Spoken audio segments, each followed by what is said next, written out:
Buying a new vehicle was all he wanted. It wasn't clear whether it was his well-worn clothing or his humble attitude that caused unwarranted judgment. An evil grin spread across the face of the salesman.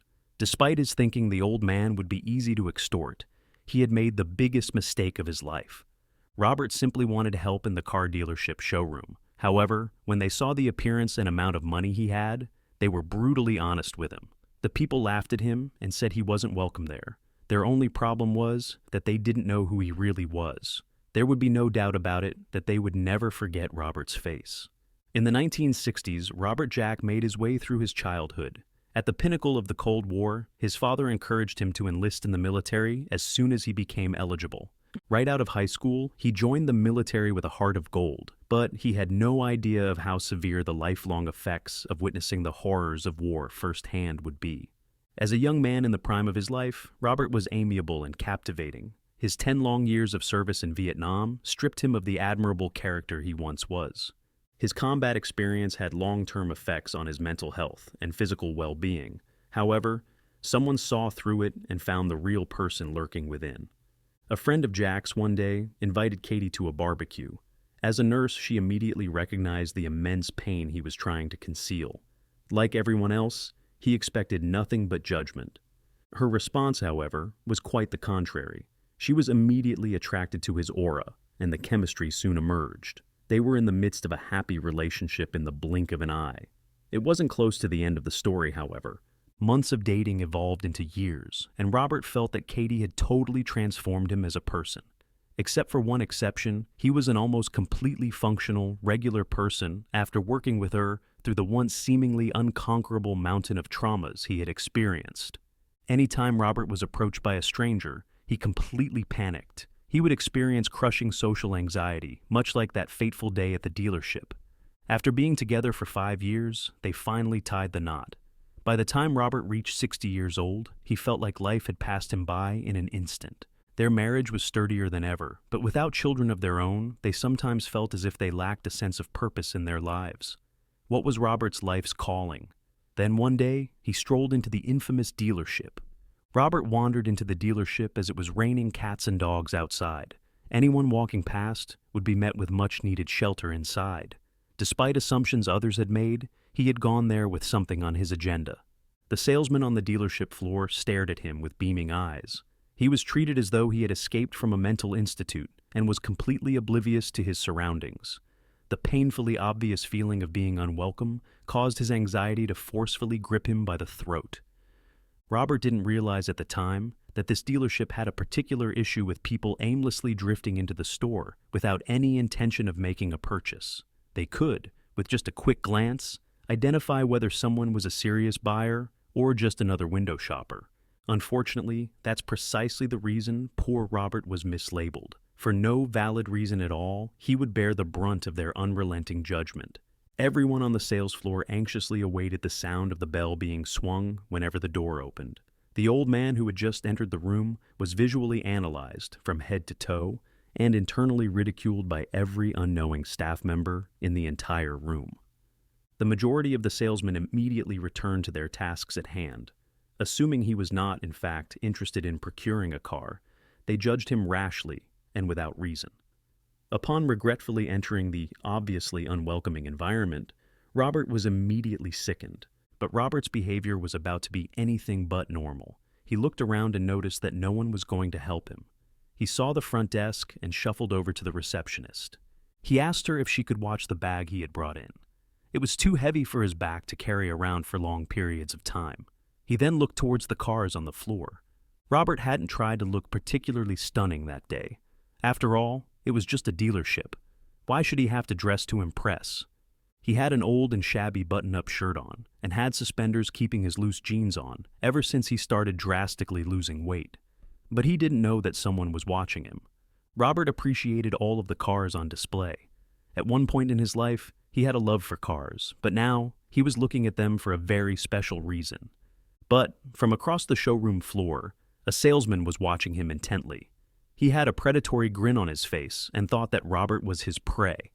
The man watching Robert had disgusting thoughts in his mind. He assumed Robert was half senile and would be an easy mark. The salesman approached Robert and flashed a smile before telling him that the car he was busy looking at was the best one they had available. It was also coincidental that it was the most expensive, he explained as he rubbed his hands. Robert smiled at the salesman, thinking falsely that he might have actually been trying to help him. But what Robert was about to say next would have him on the wrong side of the salesman. "I'd like to take a test drive of the car if that's all right with you," he said in a very polite manner. But the reaction the sleazy salesman would have would be anything but wholesome. The salesman poorly hid his visible disgust when Robert asked for a test drive. He quickly thought of an excuse. "Sorry, sir, this car isn't actually for sale." Robert scratched his head in confusion and looked at the price on the windshield. Didn't that mean it was for sale? The salesman insisted he goes to a car rental company instead, but Robert wouldn't do that. The old man had no idea what he had walked into. The moment the salesman mentioned a rental service, the rest of the salesmen that overheard the comment erupted into laughter. Robert felt ridiculed and embarrassed. How could people be so cruel? But there was one salesman that wasn't laughing. Richard had only just started working at the dealership and felt bad for the old man. He didn't agree with the rest of the predators that called themselves salesmen. He tried speaking above the laughter and told them to let Robert see the car. He was a customer, just like anyone else, but he was called naive and new to the game. Robert stood stone still by the door of the car. He wouldn't leave without them letting him at least look at the interior. The sleazy salesman lost his patience. "Look, this car is $200,000. I don't see how you'd be able to afford it. I don't want you to waste my time when a real customer could walk through the door." Robert was shocked to be treated this way, but sadly he was also used to it. He calmly stood and said, "How do you know I can't afford it?" Then he calmly asked to test drive the car again. The salesman was growing visibly frustrated now. He pointed to the right of admission reserved sign above the reception desk. But Robert refused to budge.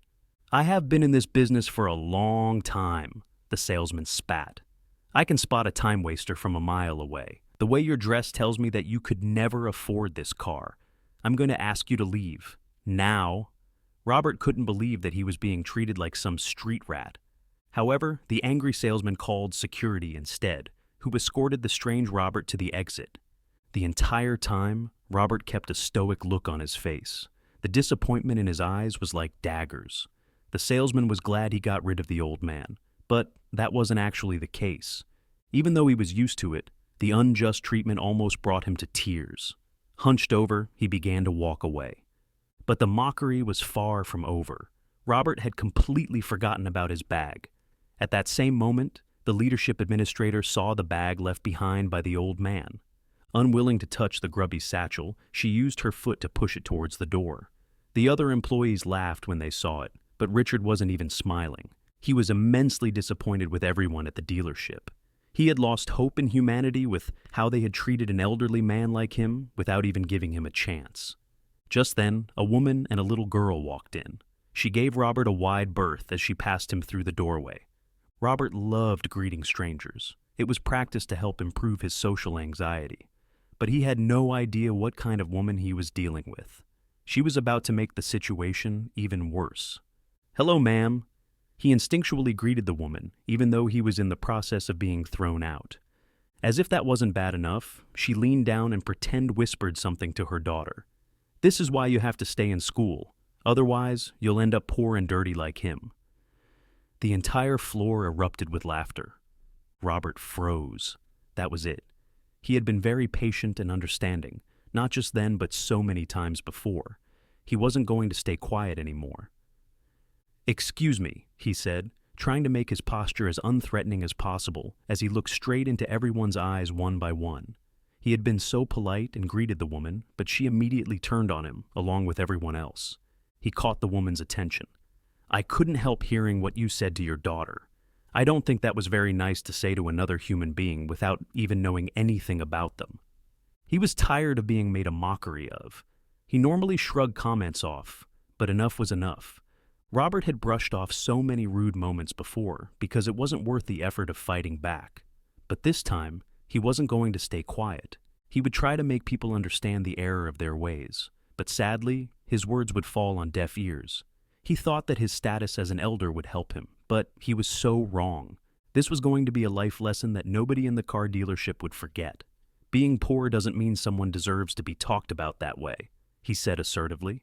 The anxious and introverted man had made a miraculous change in a matter of moments, but his next words made everyone's eyes widen.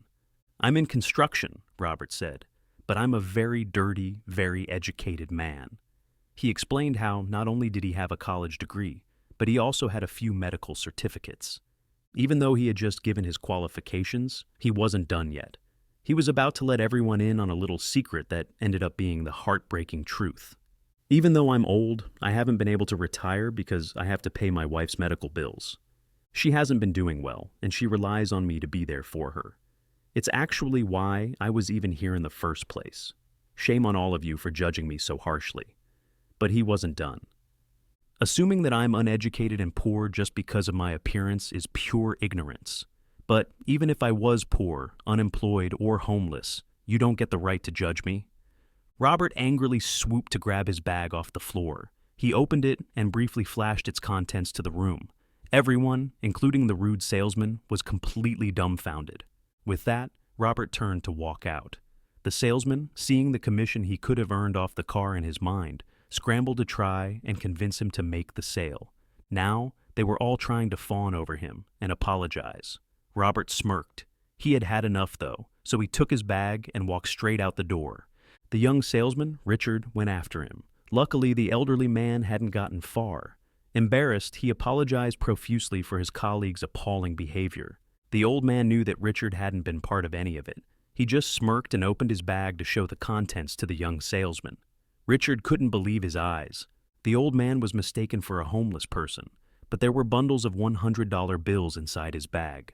Richard was intrigued and looked questioningly at Robert. The old man coughed and closed his bag. He then began his story. He introduced himself to the nice young salesman and proceeded to tell the tale of his lifetime. Richard was left speechless. Robert told Richard that he'd worked hard all his life. Even though he was getting on in years, he still worked with his own hands. He had just come from a construction site. That was why he looked dirty and poor. Although he had earned good money, he hadn't been able to retire because he had to look after his wife, Katie. Robert explained that his wife had been fighting cancer for several years and seemed to be losing the fight. He was losing hope and felt broken, but he had to keep fighting for her, even if things seemed hopeless. But there was one thing he didn't account for. He just didn't expect that he'd also have to deal with the cruelty of people at the same time. Even though Robert and Katie hadn't been poor by any means, the high cost of her chemotherapy over the years had almost bankrupted them. He had managed to keep them afloat, but that wasn't enough. Robert wanted to do more for his wife.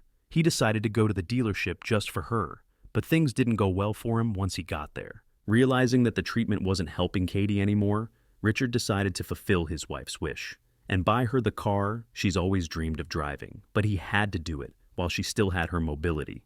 Unfortunately, by the time he had managed to save up enough money, the price of the car had increased substantially.